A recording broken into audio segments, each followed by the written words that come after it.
History is written by the victors, but in the underworld, survival is dictated by the translators. One wrong verb, one missed inflection, and a business deal turns into a bloodbath. Cain Valenti was the king of New York, a man who feared nothing but the silence of a room he couldn't control. He was minutes away from walking into a trap set by the Russian Bratva, blinded by a translator who was too scared to speak the truth. He needed a miracle. He didn't expect to find it in a waitress wearing a stained apron, pouring cheap whiskey, who understood exactly why the man across the table was smiling. This is the story of how a spilled drink and 5 languages saved a mafia empire. The neon sign above the rusty nail flickered with a dying buzz, casting an intermittent red glow over the wet pavement of Hell's Kitchen. Inside, the air smelled of stale beer, lemon polish, and the distinct metallic tang of desperation. Hunter Bennett adjusted her apron, the strings digging into her waist. She was 26, but her eyes held the exhaustion of someone who had lived 3 lifetimes. To the regulars, dock workers, petty thieves, and exhausted beat cops, she was just Hunter, the quiet girl who never messed up an order, never smiled too much, and never asked questions. That was the point. Invisibility was a shield. Table 4 needs a wipe down, Bennett, the manager, a greasy man named Rick, barked from behind the bar. And look alive, we got high rollers coming in. Private booking in the back booth. Hunter nodded, keeping her head down. High rollers, at the Rusty Nail, usually meant drug dealers who had made an extra $1,000 that week and wanted to flash it. But tonight felt different. The air in the dive bar shifted. The usual hum of conversation died instantly as the front door swung open. 4 men walked in. They didn't move like the local dealers. They moved like predators entering a pen of sheep. They wore suits that cost more than the building. Italian wool, bespoke cuts that hid shoulder holsters perfectly. In the center was Cain Valenti. Hunter froze near the jukebox. Everyone knew the face. It had been plastered across the New York Post 6 months ago during the racketeering trials, usually accompanied by headlines like "The Untouchable Don." He was taller in real life, his presence sucking the oxygen out of the room. He had dark hair swept back, a scar cutting through his left eyebrow, and eyes that scanned the room with terrifying precision. "Back booth," Cain said. His voice was low, a rumble of gravel. "And clear the room. Everyone out." His guards didn't have to ask twice. They moved through the bar, flashing guns tucked into waistbands. Patrons scrambled, leaving half-finished beers and change on the tables. "You too, sweetheart." One of the guards, a stocky man with a broken nose, grunted at Hunter. "Leave her," Cain said, sliding into the red leather booth in the back corner. He didn't look at Hunter. He looked at his watch. "Someone needs to bring the drinks. Just keep her out of earshot until we need refills." Hunter felt a cold shiver trace her spine. She should have run. She should have walked out the back door and never come back. But the rent on her studio apartment in Queens was 2 weeks late, and Rick would fire her without hesitation. She retreated to the far end of the bar, pretending to clean glasses. 10 minutes later, the second group arrived. They were different. Lighter hair, harsher faces, smelling of expensive cologne and cold tobacco. Russians, the Bratva.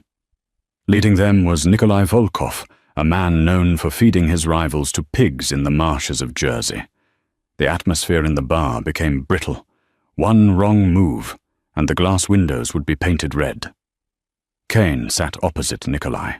Between them sat a nervous, sweating man in a cheap grey suit, Cain's translator. "Whiskey," Cain called out, signaling Hunter. "Bottle, 4 glasses." Hunter grabbed a bottle of Macallan, the only good stuff they kept in the safe, and 4 tumblers. She walked towards the booth, her heart hammering against her ribs.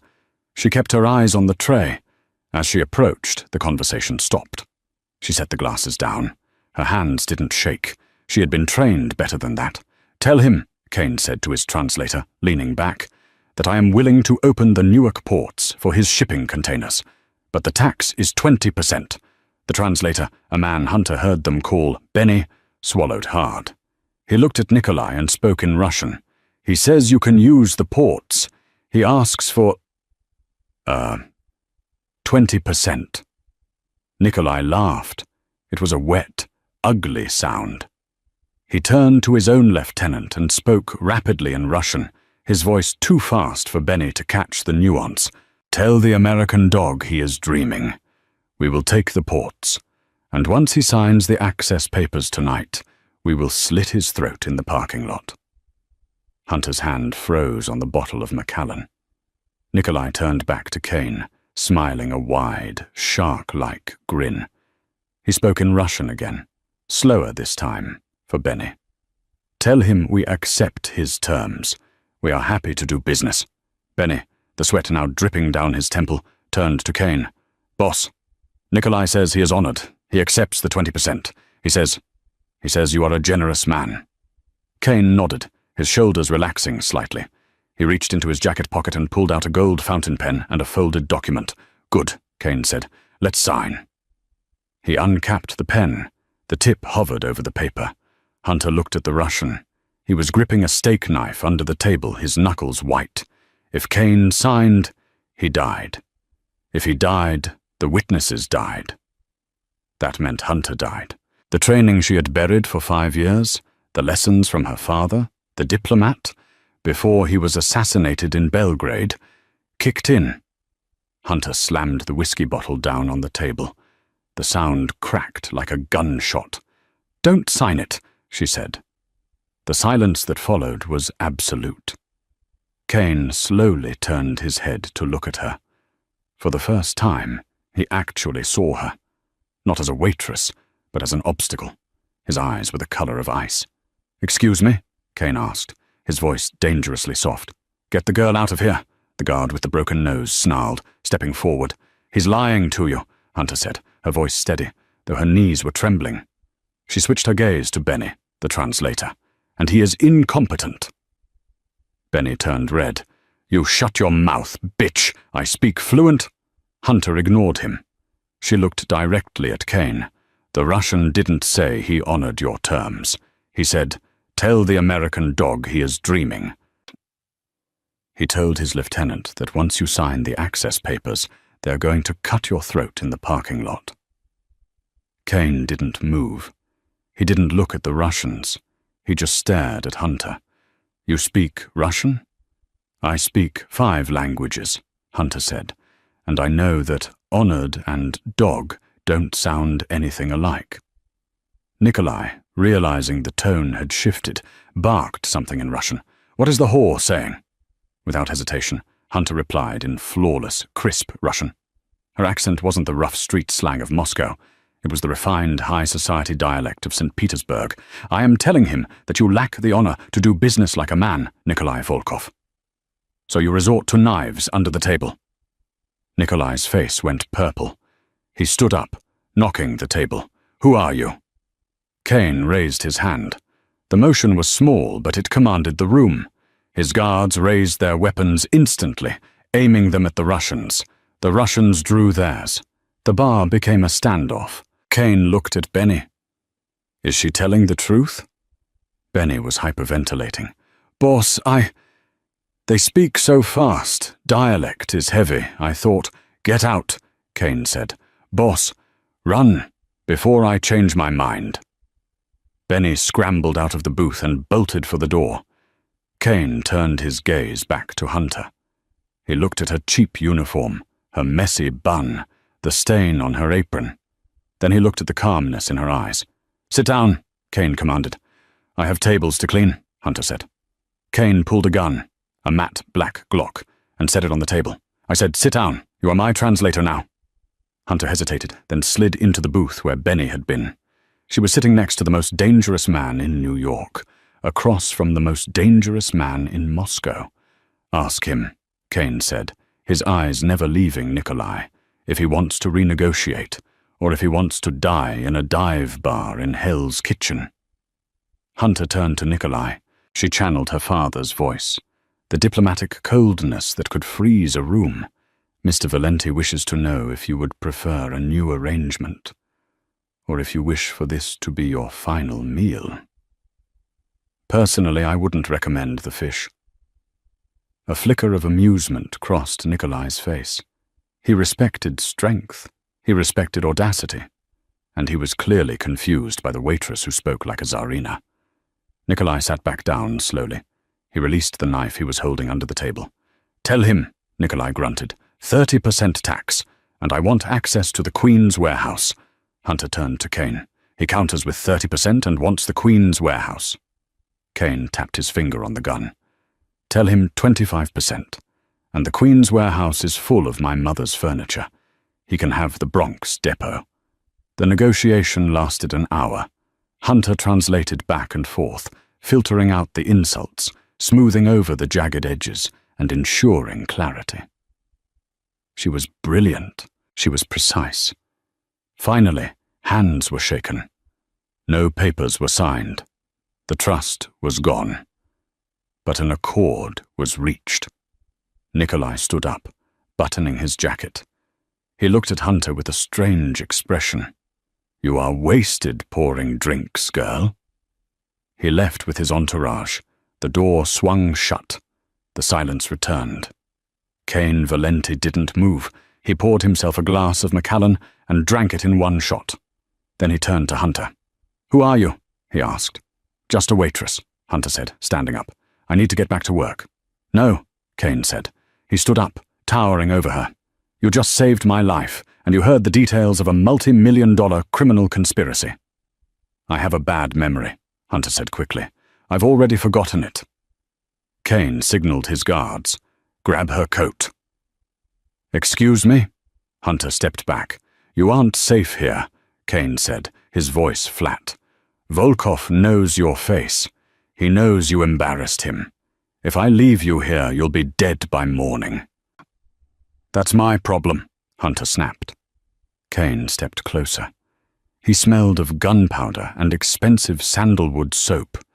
He reached out and touched her chin, tilting her face up. "It's my problem now," he said. "You're coming with me."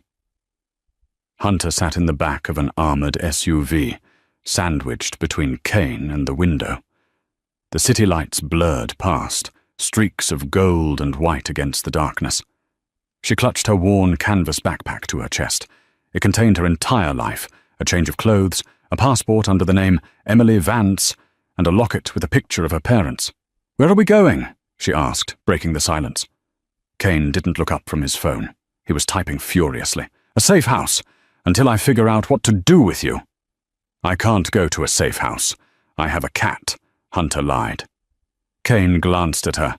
"We'll buy you a new cat." "You can't just buy a—" Hunter stopped. Arguing with a mafia don was a futile exercise. They drove for 40 minutes, leaving the city behind for the winding roads of Long Island. They pulled up to a massive estate, gated and guarded. It wasn't a house. It was a fortress disguised as a mansion. The car stopped. A guard opened the door. "Welcome to Purgatory," Kane muttered. He led her into a foyer that was bigger than her entire apartment building. Marble floors, crystal chandeliers, art that belonged in museums. It was cold, sterile, and imposing. "Marco," Kane called out. A tall, thin man in a pristine butler's uniform appeared. "Yes, sir?" "Set up the blue room for Miss—" Kane paused, looking at Hunter. "I don't even know your name." "Hunter," she said. "Hunter Bennett. Miss Bennett," Kane finished. "Get her some clothes. Burn what she's wearing. She smells like stale beer." Hunter bristled. "This apron costs $15. "I'll reimburse you," Kane said dryly. "Marco, make sure she eats. I have business to attend to." He started to walk away toward a set of double oak doors. "Wait," Hunter called out. Kane stopped and turned. "Why?" she asked. "Why didn't you just kill me? It would have been easier." Kane looked at her for a long moment. His expression was unreadable. "Volkov was right," he said. "You were wasted pouring drinks. I need a translator, Hunter. My last one resigned tonight. You have the job." "I didn't apply." "In my world," Kane said, a ghost of a smile touching his lips, "you don't apply. You're chosen." He disappeared into his office. Hunter was led upstairs to a room that looked like a suite at the Ritz. She showered, scrubbing the scent of the rusty nail off her skin. She put on the silk robe Marco had left for her. She walked to the window. Below, guards patrolled the perimeter with Rottweilers. She was trapped. But as she looked at her reflection in the glass, Hunter knew the truth. She wasn't just trapped because of Cain Valenti. She was trapped because she had exposed herself. She had spoken Russian. Perfect, diplomatic Russian. If word got out, if the wrong people in Europe heard about a waitress in New York who spoke like the late Ambassador Arthur Bennett, the Mafia would be the least of her worries. The people who killed her father were still out there. And she had just lit a flare in the dark. She needed to leave, tonight. She went to the door and tried the handle, locked from the outside. Panic rose in her throat. She moved to the window. It was a 20-foot drop. Suddenly the lock clicked. The door opened. It wasn't Cain. It was a woman. She was stunning, tall, blonde, wearing a dress that looked like it was painted on. She held a suppressed pistol at her side. "So," the woman hissed, "you're the new flavor of the month." Hunter backed up. "I'm just the translator."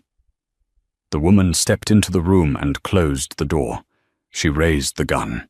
"Dom doesn't bring translators home to the estate. He brings mistresses.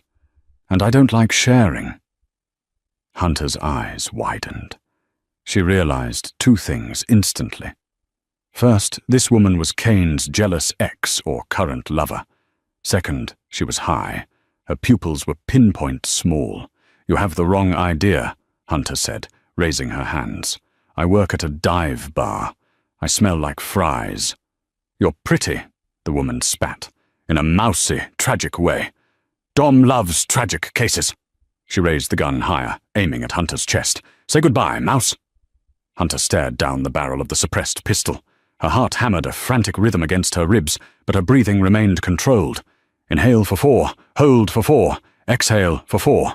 It was the tactical breathing her father had taught her when she was 12, the same year he started checking under his car for explosives. The woman, whom Hunter would later learn was named Bianca, was vibrating with a cocktail of narcotics and rage. Her finger twitched on the trigger. "He doesn't need you," Bianca slurred, her eyes wild. "I was with him when he was nobody. I know where the bodies are buried." "If you shoot me," Hunter said, her voice dropping an octave, calm and authoritative, "the noise will alert the guards in the hall. Even suppressed, the slide action is loud. Cain will be here in 10 seconds. And if he finds you standing over a corpse in his house, what do you think he will do to you?" Bianca hesitated. The logic pierced through her high. I'll say you attacked me." "I'm wearing a bathrobe," Hunter pointed out. "You have a gun. The physics don't work, Bianca." Bianca's eyes narrowed. "Shut up." She stepped forward, closing the distance, extending the gun to press it against Hunter's forehead.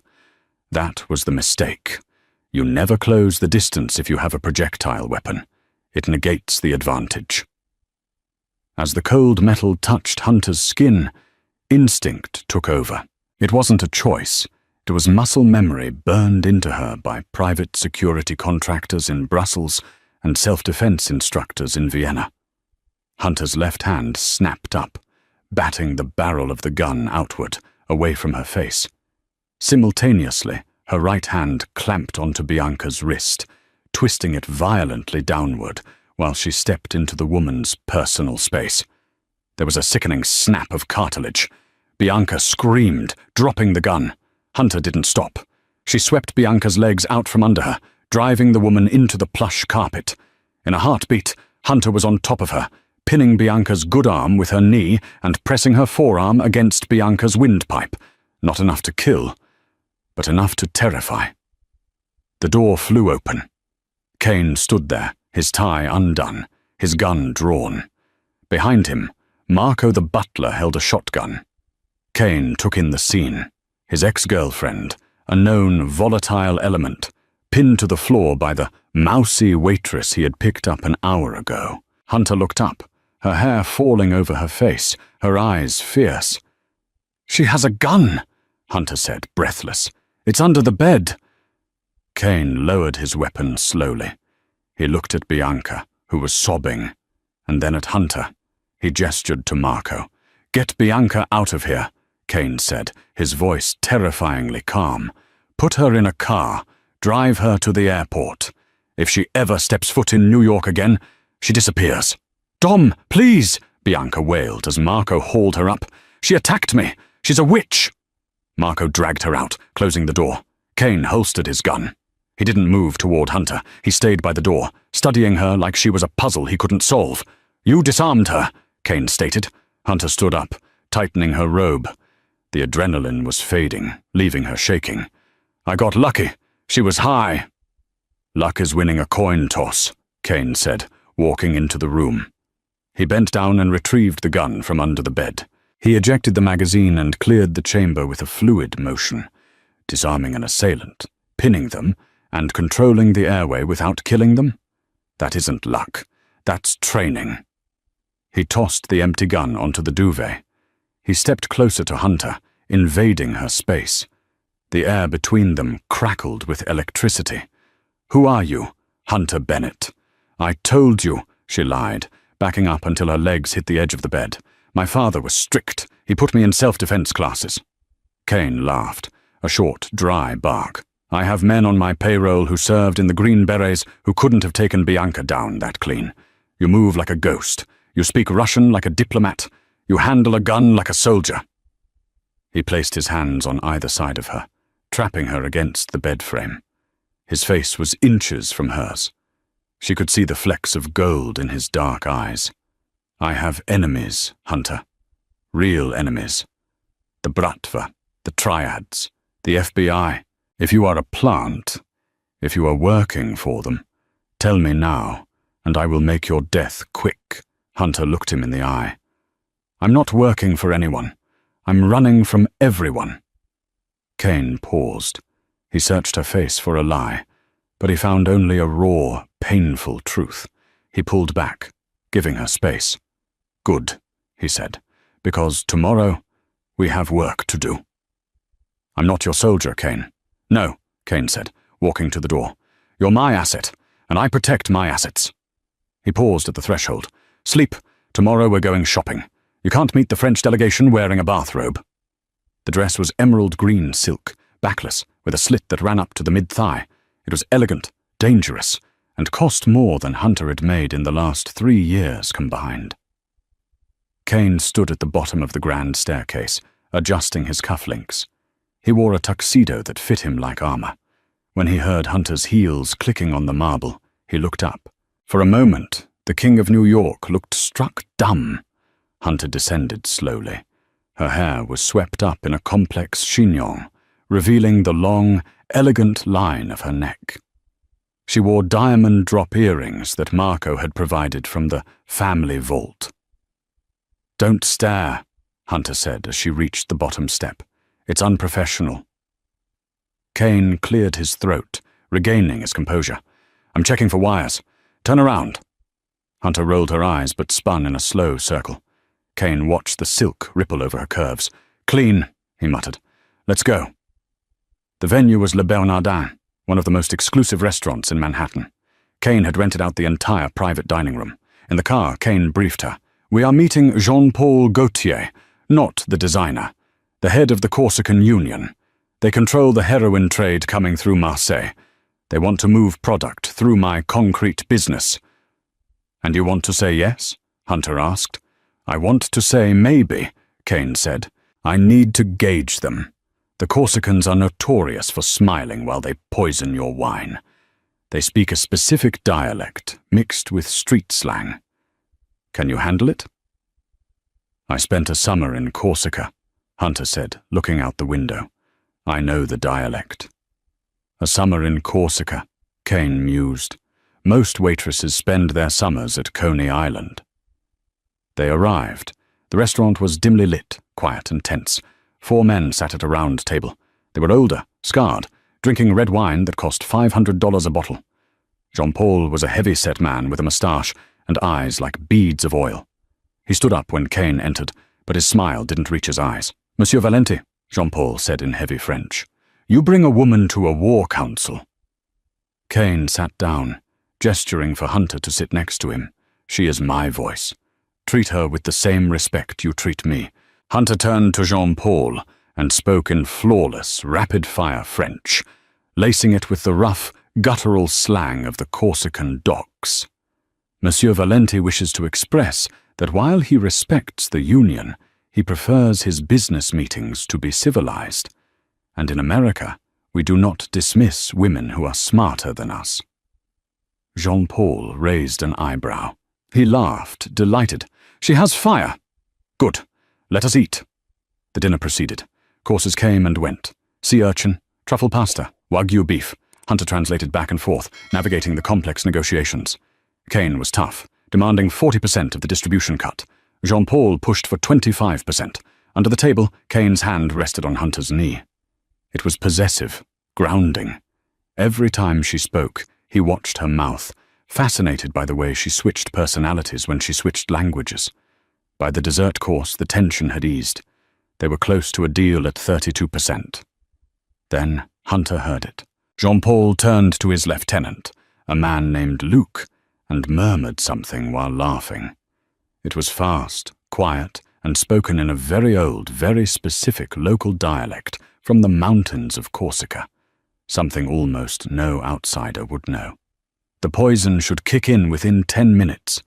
Make sure the car is ready to dump the bodies. Hunter's blood ran cold. She looked at Kane.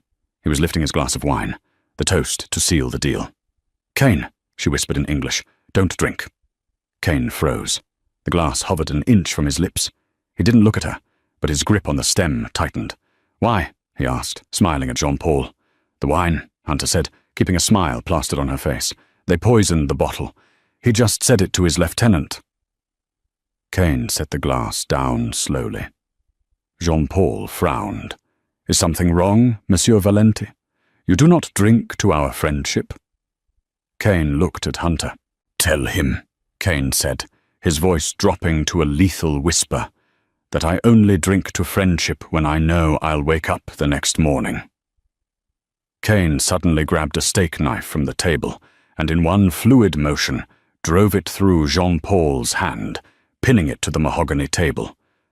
Jean-Paul screamed. The room exploded into chaos. Kane's guards burst in from the kitchen, guns drawn. The Corsican bodyguards went for their weapons, but they were too slow. Within seconds, the Corsicans were on their knees, gun barrels pressed to the backs of their heads. Kane stood up, straightening his jacket. He picked up his wine glass. He walked over to Jean-Paul, who was whimpering, clutching his impaled hand. "You tried to kill me in my own city," Kane said. He handed the wine glass to Jean-Paul's lieutenant.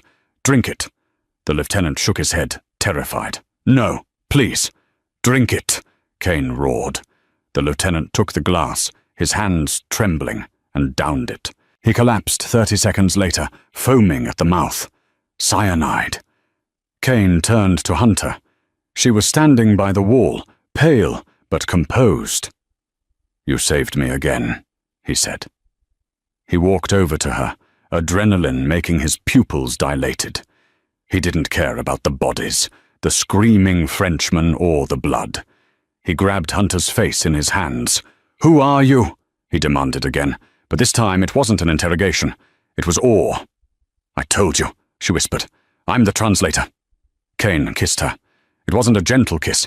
It was hard, desperate, and tasted of danger. Hunter hesitated for a split second, then kissed him back, her hands gripping the lapels of his tuxedo. For a moment, the violence of the room faded, leaving only the heat between them.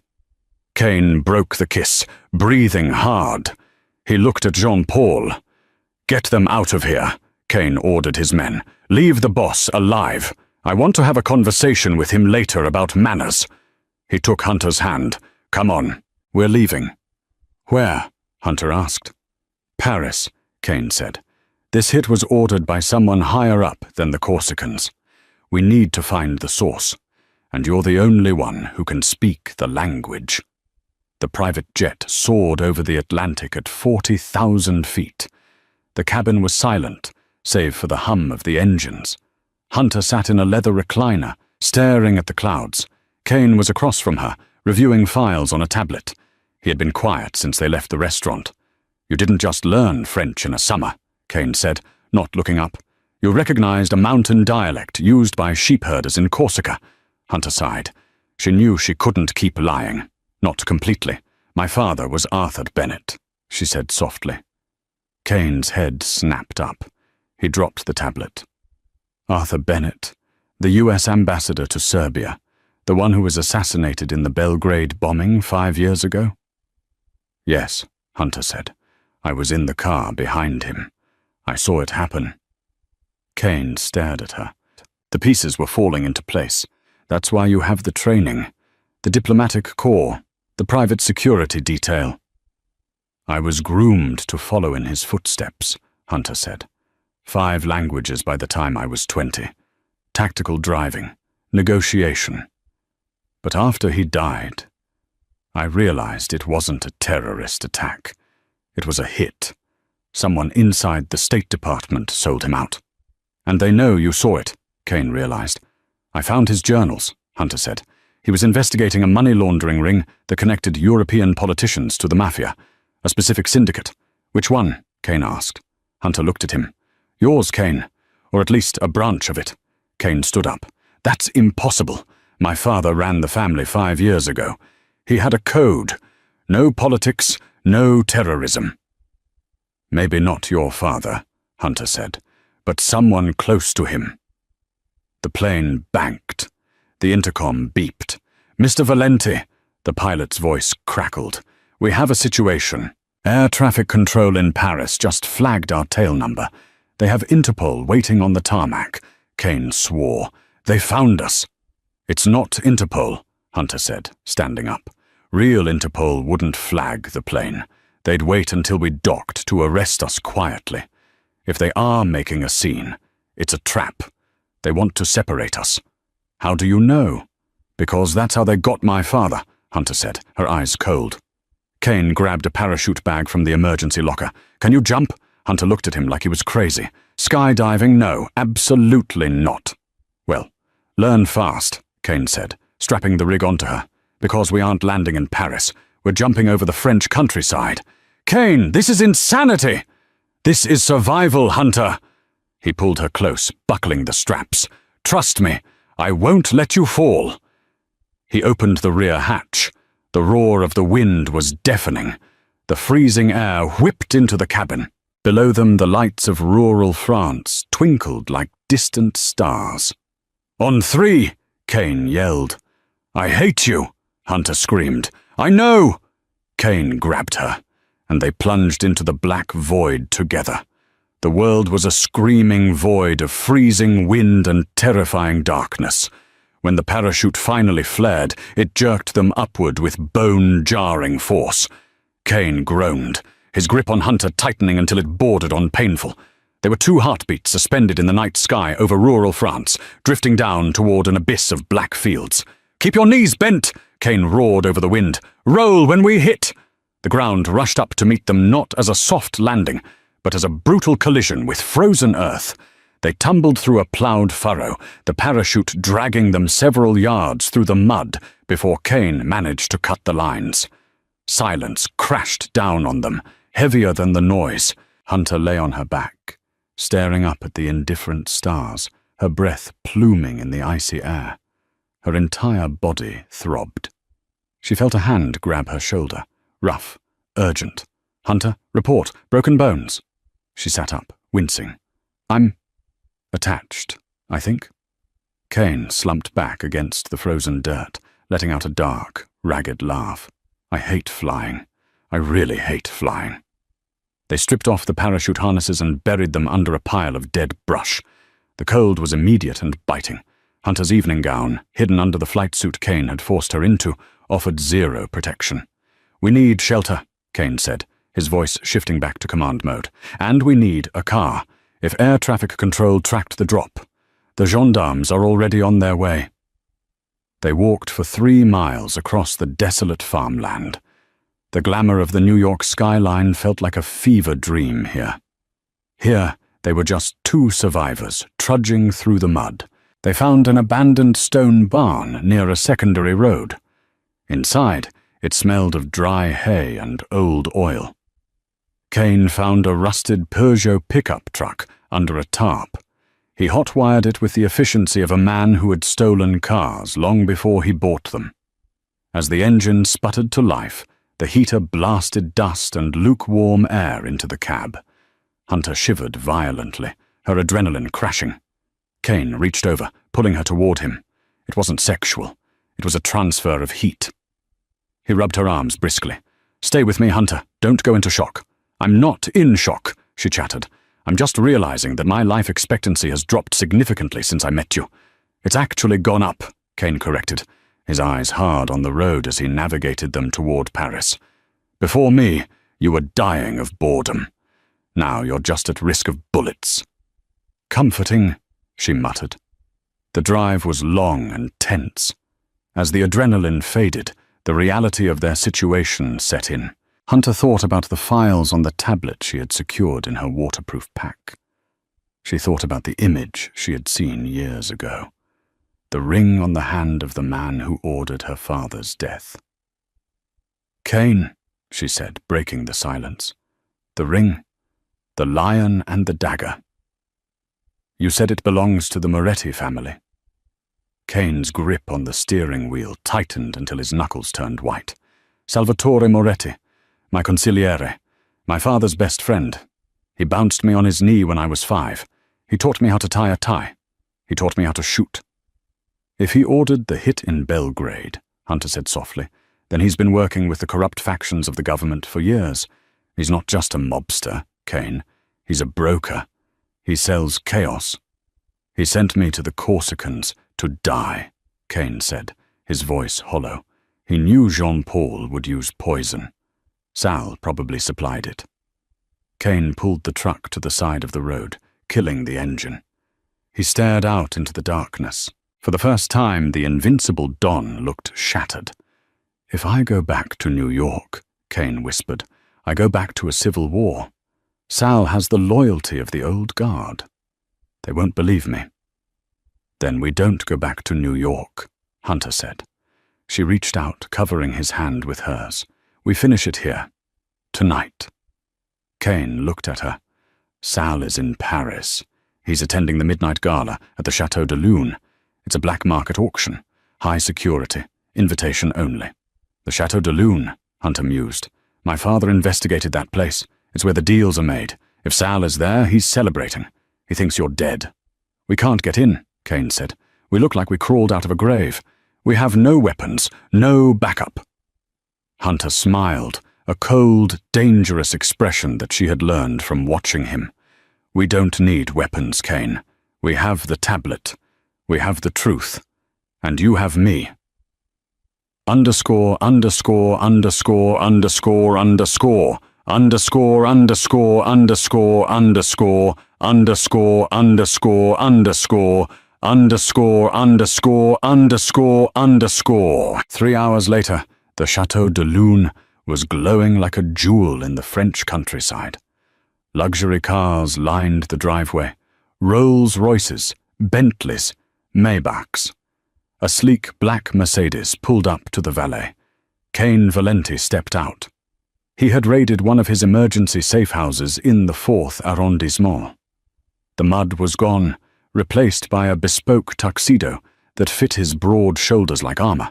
He looked lethal, composed, and terrifyingly alive. He walked around the car and opened the passenger door. Hunter stepped out. She was no longer the waitress. She was a vision of vengeance wrapped in midnight blue velvet. The dress was modest in the front, but plunged dangerously low in the back. Her hair was swept up in a severe, elegant chignon, revealing the diamond choker Kane had placed around her neck. She took his arm. Her heart was hammering against her ribs, but her face was a mask of bored aristocracy. "Ready to walk into the lion's den?" Kane murmured as they approached the massive oak doors. "I'm the lion tamer," she whispered back. The security was tight, but Kane's face was his passport. The guards hesitated, confused by the sight of a man who was rumored to be dead, but fear overrode their confusion. They stepped aside. The ballroom was a sea of corruption. Arms dealers drank champagne with politicians. Human traffickers laughed with tech moguls. And there, holding court in a raised VIP booth overlooking the dance floor, was Salvatore Moretti. He looked older than his photos, his face flushed with wine and victory. He was laughing at a joke made by a Russian oligarch, his hand resting on the table. On his pinky finger, the gold ring glinted. A lion holding a dagger. Hunter felt a surge of nausea, followed by a cold, crystalline rage. That was the hand that signed her father's death warrant. "Stick to the plan," Kane breathed in her ear. "Don't let him see you bleed." They ascended the stairs to the VIP booth. The air grew thinner, sharper. Sal looked up as a shadow fell over his table. His laughter died in his throat. His glass slipped from his fingers, shattering on the marble floor. The sound cut through the ambient noise of the party. "Dom!" Sal wheezed, his face draining of blood. "My God! The news said the plane." "The rumors of my death were greatly exaggerated, Uncle Sal," Kane said, his voice smooth, carrying no trace of the betrayal burning a hole in his chest. "I'm hard to kill, you should know that." Sal scrambled to his feet, his eyes darting around the room, looking for his bodyguards. I am so relieved. We were mourning you, Dom. We were just toasting to your memory." "Toasting to my memory," Kane repeated, stepping closer. "Or dividing my empire." "Don't be ridiculous." Sal laughed nervously, sweat beading on his forehead. He looked at the Russian oligarch and the French minister sitting at the table. "Gentlemen, look! A miracle!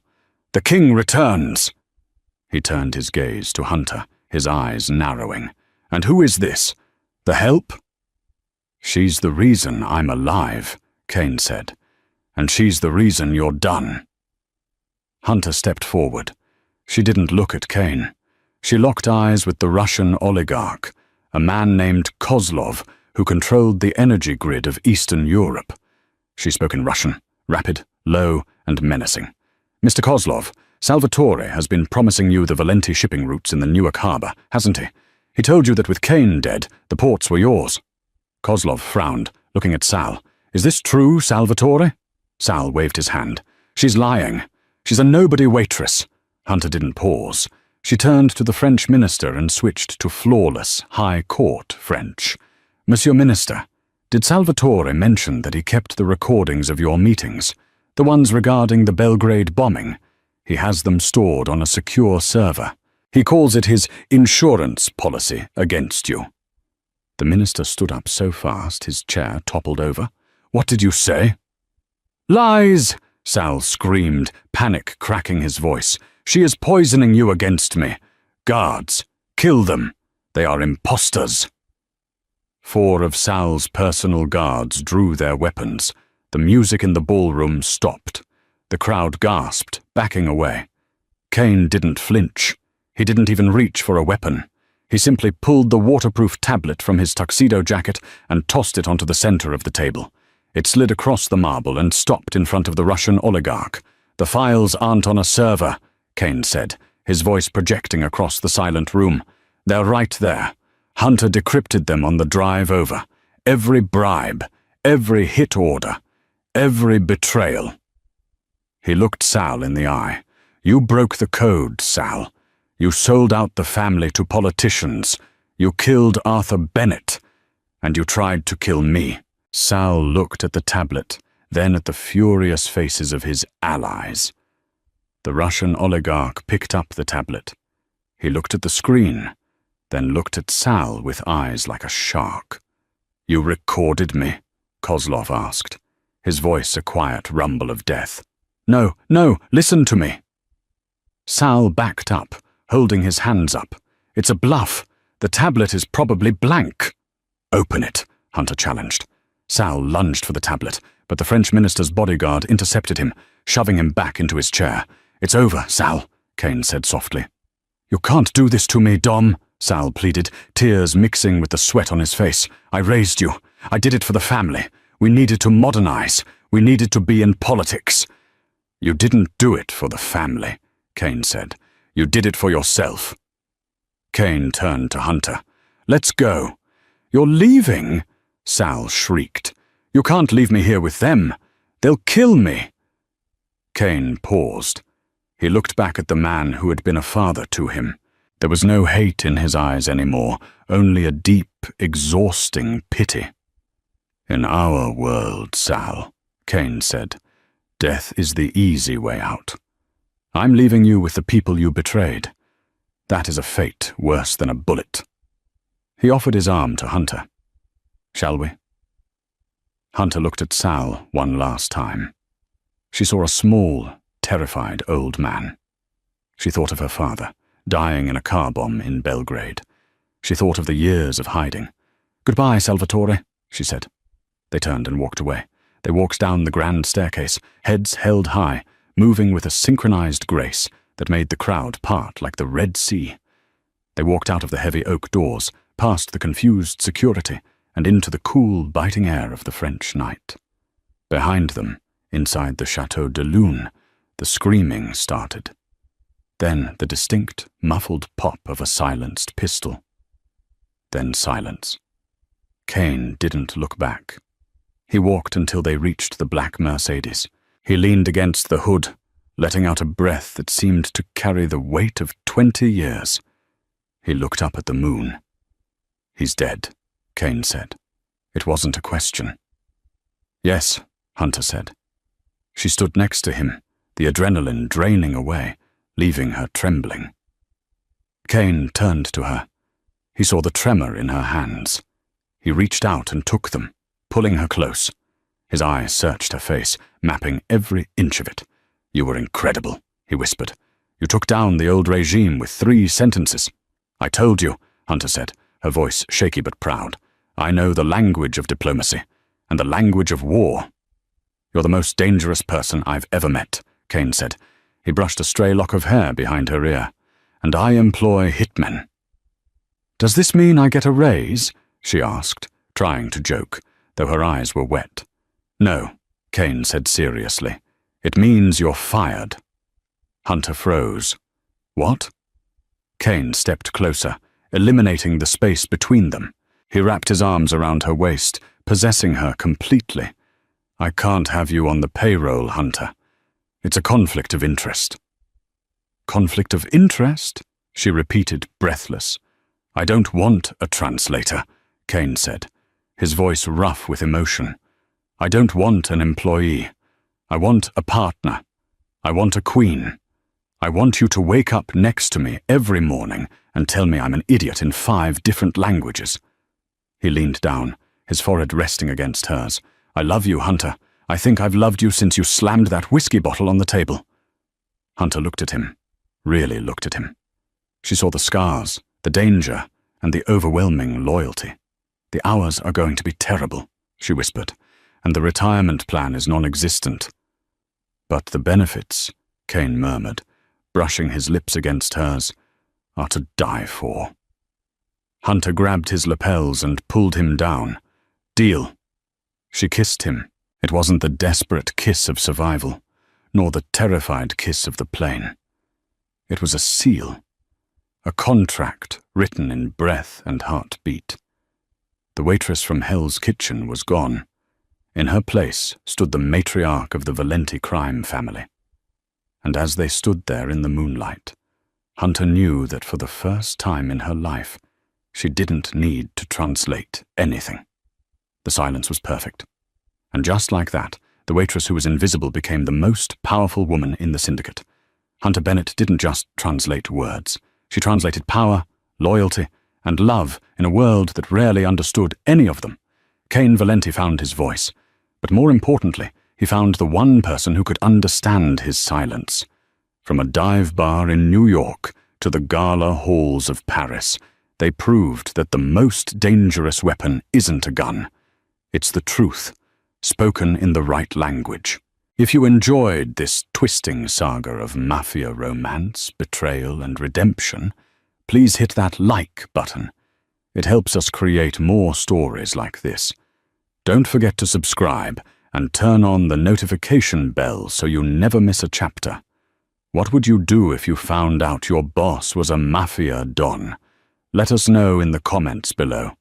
Thanks for watching, and see you in the next story.